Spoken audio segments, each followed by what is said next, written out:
Hello folks, Dave here. For today's video, I just wanted to give you my thoughts on the recent reveals that Hasbro put out for Transformers at SDCC. Now, we're going to start off with the Legacy Wave 3. And first of all, we've got Skullgrin. I think he's looking really good in a deluxe class. Nice, interesting colour scheme, nice details with the pointy bits on the knees and the shoulders, and fantastic head, different from your regular Transformers head, bigger and bolder, lots of detail on there, nice skull head, really cool, really different. I'm really liking that, and I think I probably will end up picking it up. The next one I'm going to look at is Dead End, another Stunticon rather. I'm not getting in on the Stunticons. I'm not a huge Combiner guy. I think if they do a new Defensor, I would go for it because I like the emergency vehicle Autobots. But Dead End, he looks quite good. I think he looks, he's definitely an upgrade on the previous Dead End we got. Something funny going on with the lower legs there, I think. Just a bit bulky on the upper calves and then a bit of a gap behind the ankles. But apart from that, he's nice colour layout. I think he's a good representation of the character. If you do want to get that, then I don't think you're going to go far wrong. Then we've got Crankcase. I know Andy on Transformers The Show is a big fan of Crankcase and is very excited for this one. For me, it's probably going to be a pass. I think probably is a good representation of the character, but as someone who's not very attached to that character or the toy from my younger years or anything like that, it's not a very exciting colour scheme to me. I'm not really sure I like the pattern on the chest or anything, but it does seem solid, not too gappy, not too bad. So I think Andy's going to enjoy it. So there you go. And then we've got Point Blank, or Blanker, I think they're calling him. He's an interesting one. I think there's a lot that they've done right there. Again, not a character I'm hugely attached to, so I probably will pass on it. Again, some weird stuff happening just above the ankles, at the back, bit of gap in there. I'm sure that's to accommodate transformation, but still looks a little bit weird just looking at it there. And then the middle section around the groin and the hips, a lot of space in there, shall we say. So but nice head sculpt. Shoulders look quite good. Overall not terrible. I think Hasbro is still making a lot of really good figures and we're just nitpicking on little details. But given the prices are going up, I think we are all becoming a little bit picky and a little bit more selective about what we want to pick up. The next one I've got here, moving into the Voyager class, we're going to look at Predacon Inferno. Not a big fan of the Predacons, not a big fan of Beast Wars in general. I do have the Kingdom Maximals that I really like, but the Predacon designs haven't been for me. But this one probably is the best of the Predacon designs that I've seen so far.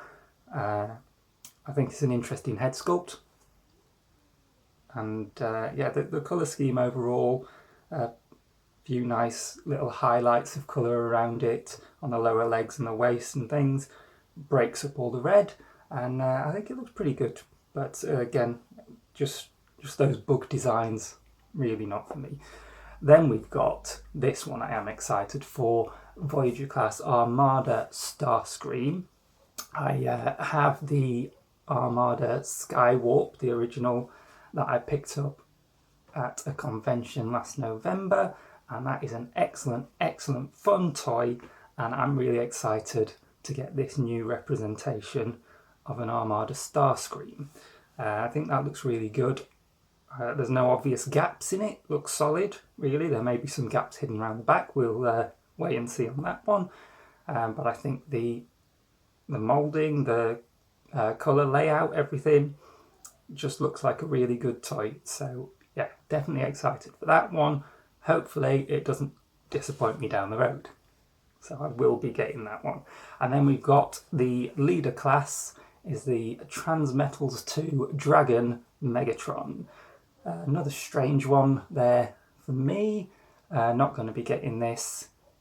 Yeah, interesting. Looks like he's been groped from behind by an eagle. Got the Eye of Sauron in the middle of his chest. I don't like the dragon head being one of his hands. Yeah, not for me, but again, if this is what you like, does look pretty solid. Looks well put together, interesting, but just not for me. And then moving on from those, they showed us something else new, which was a 2-pack of Alpha Tryon and Orion packs with a Vector Sigma disco ball accessory. And this does look really nice. I expect we're going to have a premium exclusive price point on this one. That's probably going to put me off. And the fact that I'm not sure where I would display something like this.